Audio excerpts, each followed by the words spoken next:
Barcelone a reçu une réponse sur le dossier Aymeric Laporte. José Mourinho doit trancher pour Rodri. Et Ferran Torres se sentirait blessé par son propre club. On a énormément de choses à voir aujourd'hui, alors on ne perd pas une seconde, on attaque tout de suite. On commence par le Real Madrid, avec un dossier qui a beaucoup évolué ces derniers jours, et qui mérite qu'on prenne le temps de bien poser le contexte, Rodri. Il faut d'abord rappeler d'où on part. Il y a une dizaine de jours, Fabrizio Romano avait clairement refroidi ce dossier, expliquant sur sa chaîne que le Real Madrid n'envisageait aucune offre pour le milieu de Manchester City, malgré son énorme Coupe du Monde avec l'Espagne. Le journaliste italien avait été formel, le dossier était, selon ses mots, totalement inexistant à ce moment-là. Mais depuis, la situation a changé du tout au tout. Selon les informations de Matteo Moretto, Rodri aurait déjà donné son accord personnel pour rejoindre le Real, son entourage travaillant sur les modalités du contrat, même si aucun contact formel n'aurait encore eu lieu avec Manchester City à ce stade. Nicolo Schira, de son côté, évoque même un accord trouvé entre les deux parties pour un contrat courant jusqu'en juin 2030. Et puis il y a cette information qui a changé la donne côté décisionnel, selon Radio Marca, ce ne serait plus Florentino Pérez qui tiendrait les rênes de ce dossier, mais bien José Mourinho lui-même. C'est lui qui doit trancher, purement et simplement, est-ce qu'il veut Rodri, et est-ce que ça devient une priorité pour le club cet été? Et il y a un effet domino à connaître, qui explique pourquoi ce n'est pas si simple, le Real envisagerait d'écouter des offres pour Aurélien Tchouaméni. Si Mourinho décide de bloquer un départ de Tchouaméni, alors le Real avancerait beaucoup plus sérieusement sur Rodri. Dans le cas contraire, la piste refroidirait à nouveau. Petit point d'attention supplémentaire à avoir en tête, Rodri doit se faire opérer du dos, et la durée de son indisponibilité reste encore inconnue à ce jour. Or le Real veut une équipe compétitive rapidement, ce qui pourrait clairement peser dans la balance de la décision de Mourinho. Donc pour résumer ce dossier qui a beaucoup bougé en quelques jours, on est passé d'un démenti catégorique à des discussions bien plus concrètes, avec même un accord personnel évoqué côté joueur selon certaines sources, mais rien n'est acté côté club, et tout dépendra du choix de Mourinho sur Tchouaméni. Dossier à suivre de très près. On change de registre maintenant avec plusieurs infos fortes du côté des sélections nationales, parce qu'il s'en est passé beaucoup ces derniers jours, et ce sont des dossiers qui ont une vraie influence sur le mercato des clubs aussi. Premier sujet, Pep Guardiola et l'Italie. Alors ça, c'est du lourd, et c'est allé très vite. La fédération italienne, via son nouveau président Giovanni Malago et son directeur technique Paolo Maldini, en avait fait sa priorité absolue après avoir manqué la Coupe du Monde 2026. Maldini s'est même déplacé personnellement à Barcelone pour rencontrer Guardiola et lui présenter le projet. Mais selon Fabrizio Romano et plusieurs médias italiens dont la Gazzetta dello Sport, la réponse est non. Guardiola aurait été honoré par la proposition, mais aurait expliqué ne pas se sentir capable de reprendre un projet immédiatement. Deux raisons principales reviennent, après 10 ans intenses à la tête de Manchester City, il veut du temps pour lui et pour sa famille, et il prendrait donc une année sabbatique. Certaines sources évoquent aussi un désaccord sur le plan salarial, la demande de Guardiola étant jugée trop élevée pour le budget de la fédération italienne. Les deux raisons ne sont d'ailleurs pas incompatibles. Ce qui est confirmé en revanche, c'est bien le refus, officiellement, Guardiola ne sera pas sélectionneur de l'Italie, et la fédération se tournerait maintenant vers plusieurs noms, avec celui d'Andrea Pirlo qui revient le plus souvent, devant Roberto Mancini et Antonio Conte. Et sur ce même thème des sélections, un autre feuilleton vient de se conclure, et cette fois c'est du 100% officiel, Jürgen Klopp est nommé sélectionneur de l'Allemagne. Rappel de contexte pour ceux qui ont raté l'épisode précédent, Klopp avait refusé plusieurs offres de clubs ces derniers mois, y compris du Real Madrid, préférant rester loin des bancs pendant 2 saisons pour travailler comme directeur du football mondial chez Red Bull. Mais après l'élimination très décevante de l'Allemagne face au Paraguay en 16e de finale du mondial, qui a coûté sa place à Julian Nagelsmann début juillet, la fédération allemande a rapidement fait de Klopp sa priorité. 3 semaines de négociations plus tard, c'est aujourd'hui officiellement confirmé par la DFB, Klopp a signé un contrat de 4 ans, jusqu'à la Coupe du Monde 2030, et il quitte donc officiellement son poste chez Red Bull, libéré sans indemnité de transfert mais moyennant une donation d'1 million d'euros à une fondation caritative. En conférence de presse, Klopp a été très clair et a même posé une condition ferme, s'il y a des attaques contre sa famille ou un manque de respect de la part de la presse ou du public, il quittera le poste sans hésiter. Il a cité en exemple Julian Nagelsmann et Thomas Tuchel, qu'il estime avoir été maltraités par la presse allemande durant leurs mandats respectifs. Sa prise de fonction officielle est prévue pour la mi-août. Toujours dans l'actu sélection, 2 infos plus rapides à mentionner. D'abord, Luis de la Fuente, le sélectionneur espagnol, a réagi sur TVE après le match contre l'Argentine, jugeant inacceptable l'attitude agressive et conflictuelle des joueurs et du staff argentin après la défaite, tout en saluant ceux qui, dans le camp adverse, ont tenté d'apaiser la situation sur le terrain. Et petite anecdote qui buzz beaucoup en ce moment, Thiago Messi, le fils de Léo, né en Espagne, a confié dans une interview accordée à José Ramón de la Morena qu'il voudrait à terme jouer pour la sélection argentine, comme son père avant lui. Rien d'officiel évidemment à cet âge-là, juste une déclaration d'intention qui a forcément fait parler. On enchaîne maintenant avec plusieurs dossiers plus courts, mais qu'il faut quand même mentionner un par un, parce qu'ils bougent tous en ce moment.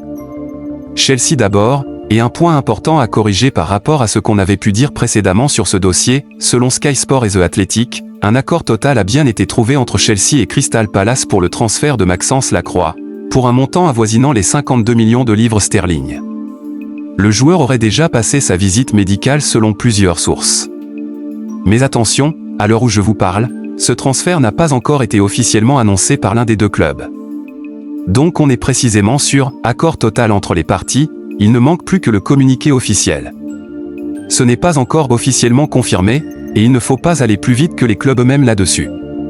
Le joueur rejoindra ensuite l'équipe de Xavi Alonso une fois l'officialisation faite. Ensuite, une rumeur qu'il faut clairement corriger, certains médias annoncent que Manchester City s'intéresserait à Marc Bernal en prévision d'un possible départ de Rodri. Je vous le dis franchement, ça me paraît être une absurdité totale. Le Barça a déjà Frenkie de Jong blessé au milieu de terrain, et Bernal est un projet central pour l'avenir sportif du club catalan. Je n'y crois pas du tout, à prendre avec énormément de recul, voire à écarter complètement pour l'instant. Du côté de l'AC Milan, Raphaël Leao aurait deux offres sur la table selon le média italien Sport, Porto et Fenerbahçe. Le Milan demanderait entre 50 et 60 millions d'euros pour le laisser partir, et le joueur va prendre le temps d'écouter les propositions avant de se positionner. On reste ici sur du on me dit que, rien de plus concret pour l'instant. Petit point sur le prêt de Franco Mastantuono, selon Marca, Mourinho aurait été agréablement surpris par le niveau du joueur pendant sa période au Real, sans que ça ne lui fasse regretter la décision de l'avoir laissé partir en prêt cet été. Fulham et la Fiorentina seraient les options les plus réalistes pour la suite de son parcours. Du côté de Manchester United, le club voudrait prolonger Bruno Fernandes. Selon le Daily Express, United aurait déjà formulé une offre concrète pour augmenter son salaire, avec l'objectif clair d'écarter les rumeurs de départ vers le Qatar, la Turquie ou l'Arabie Saoudite qui circulent depuis plusieurs semaines. Son contrat actuel se termine l'année prochaine, donc le club veut clairement sécuriser rapidement ce dossier avant que la situation ne devienne urgente. Et pour finir ce tour d'horizon, du côté de la Roma, selon la Gazzetta dello Sport, le club romain pourrait recruter l'ailier norvégien Antonio Nusa. Leipzig en demanderait 60 millions d'euros, et la Roma ferait actuellement ses comptes en interne pour voir si elle peut monter une offre à ce niveau-là financièrement. Rien d'acté à ce stade, on est sur une simple étude de faisabilité côté romain. Et maintenant, comme annoncé en intro, on termine par le sujet qui devrait vous intéresser le plus aujourd'hui, le FC Barcelone, avec plusieurs dossiers qui bougent en même temps, et pas des moindres. D'abord une officialisation à noter rapidement, le Barça a recruté Ibrahim El Muni.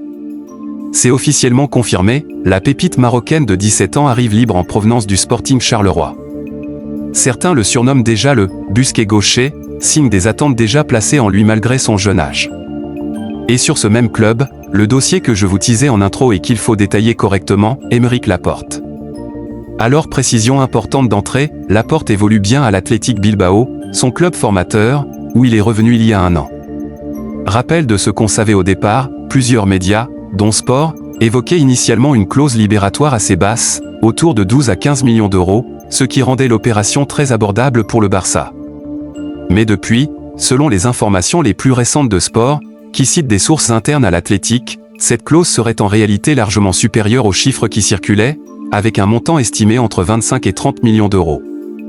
Et il y a un vrai point de tension à connaître derrière ce chiffre, l'Athletic ne voudrait absolument pas faciliter ce départ ni négocier à la baisse avec le Barça, un ressentiment qui remonterait directement à l'affaire Nico Williams de l'été dernier, où Bilbao avait eu le sentiment que le club catalan tentait de déstabiliser l'un de ses joueurs cadres. Le message du côté basque est donc sans équivoque, si le Barça veut Laporte, il devra payer l'intégralité de la clause, sans discussion possible. Le Barça, de son côté, trouverait ce montant encore payable dans l'absolu, mais aurait quelques doutes en interne, notamment liés à l'âge du joueur, 32 ans, pour un investissement de ce niveau. Hansi Flick, lui, le verrait très bien comme un renfort expérimenté et gaucher, capable de reproduire ce qu'avait apporté Inigo Martinez par le passé, et qui s'entend particulièrement bien avec Pau Cubarsí, comme l'a montré leur duo lors de la Coupe du Monde. La décision finale se prendra en fonction du budget réellement disponible cet été. On reste donc très clairement sur des discussions en cours, rien n'est acté, avec une clause désormais connue mais jugée non négociable côté Bilbao. Petite précision liée directement à ce dossier, selon Sport Toujours, Ronald Araujo conditionnerait en fait tout recrutement d'un nouveau défenseur central pour le Barça. Tant que Araujo n'est pas vendu, le club ne ferait aucune démarche officielle pour recruter un autre central, se contentant pour l'instant de tester le terrain et de prendre des renseignements, exactement comme sur le dossier Laporte. Et pour terminer ce sujet Barcelone, un feuilleton qui mérite qu'on s'y attarde vraiment, l'avenir de Ferran Torres. Le club s'apprêterait à lui proposer une prolongation de contrat. Mais voilà, selon mes informations, Ferran aurait déjà reçu des offres formelles de la part d'autres clubs, notamment une venant du PSG. Et le joueur se sentirait sincèrement blessé par ce qu'il perçoit comme un manque de confiance du club à son égard, malgré le fait qu'il ait terminé meilleur buteur du club la saison dernière. Son contrat se termine en 2027 et il n'a toujours pas prolongé à ce jour, ce qui commence à inquiéter en interne. 3 options se dessinent clairement pour le Barça, le prolonger, éventuellement avec une revalorisation salariale pour répondre à son sentiment de sous-estimation, le vendre dès maintenant, avec le risque évident de se retrouver sans véritable numéro 9 pour la saison à venir, ou attendre encore un an et risquer de le voir partir totalement libre l'été prochain, ce qui représenterait une perte économique sèche pour le club. Dossier à suivre de très près, rien n'est encore tranché à ce stade. Et vous, sincèrement, à la place du Barça, vous feriez quoi? Dites-le moi en commentaire, ça m'intéresse vraiment de savoir. Voilà pour ce récap du jour, il y avait vraiment énormément à dire, et on a pris le temps de bien détailler chaque dossier pour que vous ayez une vision claire de qui en est où. Si la vidéo vous a plu, n'oubliez pas de mettre un like, d'activer la petite cloche pour ne rater aucune actu, et de vous abonner si ce n'est pas encore fait. Je vous dis à très vite pour un prochain épisode.